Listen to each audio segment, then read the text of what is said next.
Hello, my name is Caroline Elliott-Kingston. I'm a botanist and I'm currently on Skellig Michael doing a vegetation survey. Skellig Michael is a rock 12 kilometres off the coast of County Kerry.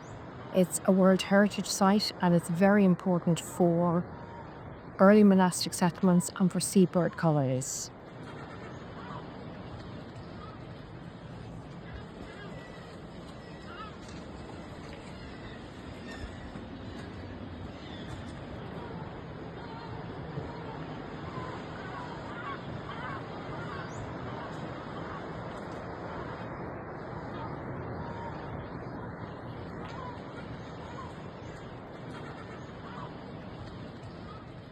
So here we have a 1 metre quadrat for the vegetation survey, and perhaps surprisingly for a cliff face, there are 7 different species within this 1 metre, 5 of which we will look at here.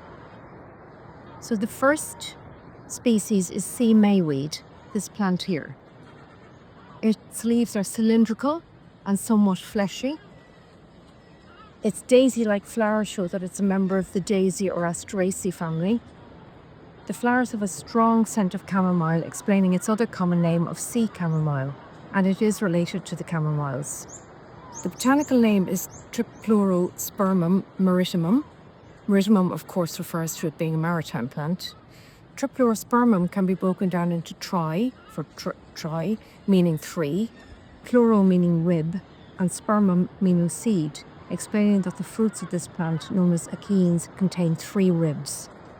And it also shows the importance of using botanical names, which are quite descriptive. In the past, it was used to produce natural yellow and green dyes for textiles. So the second plant we're going to look at is sea beet, this plant here.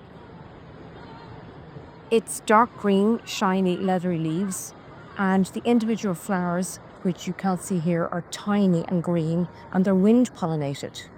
The botanical name of Beta vulgaris subspecies maritula again reveals its maritime location. Beta vulgaris refers to cultivated beets, whereas Beta vulgaris subspecies maritima, this plant here, is considered the wild ancestor of all beets. Like the previous plant, sea mayweed, it likes full sun which it gets here on this southwest facing cliff, and moist, well-drained soil. So the water running off the top of the cliff and the rain guarantee moisture, and the steepness of the cliff face guarantees drainage. It can tolerate high levels of salt, and the leaves are edible and can be eaten raw or cooked, very similar to spinach leaves. The third species we're going to look at is sea thrift. So sea thrift forms dense mats or cushions of very narrow, linear leaves. The individual flowers are grouped into a dense round head, here, or known as an inflorescence, which contain pink or white flowers held on a stalk, 5 to 30 centimetres tall. But here in the wind on Skellig Michael, the stalks are generally much shorter. The botanical name of Armeria maritima, subspecies maritima, reveals its maritime preference once again. The common name is sea thrift, but the plant is often known as sea pink. However, it's not related to other plants known as pinks, which are actually small carnations, showing the confusion that common names can sometimes cause. Sea thrift is edible, though it's not commonly eaten. The leaves can be cooked and the flower petals can be used fresh or candied. It can cause irritation in some people, though, so please use with caution. The fourth species is this beautiful plant here, and it's called buckthorn plantain.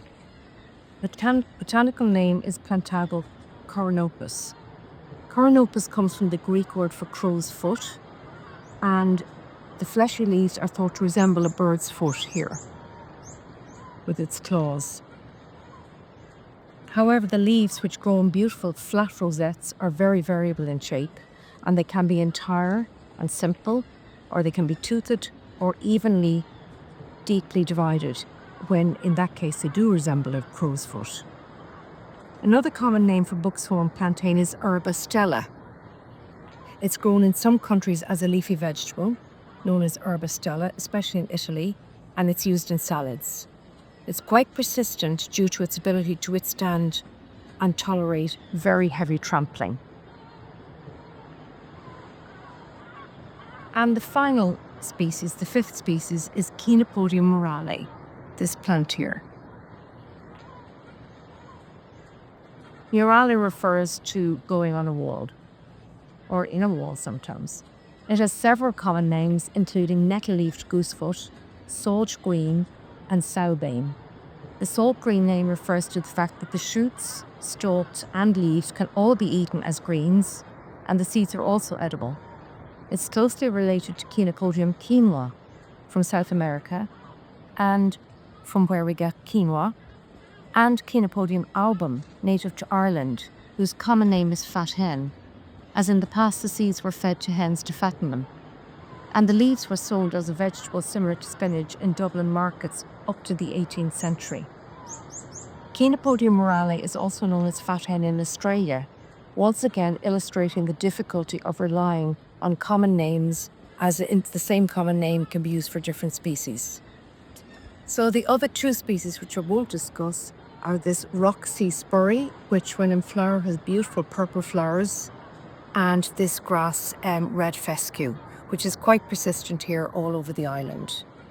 So looking at the quadrat as a whole, you can see how dense the foliage is here and how diverse it is for such an exposed site.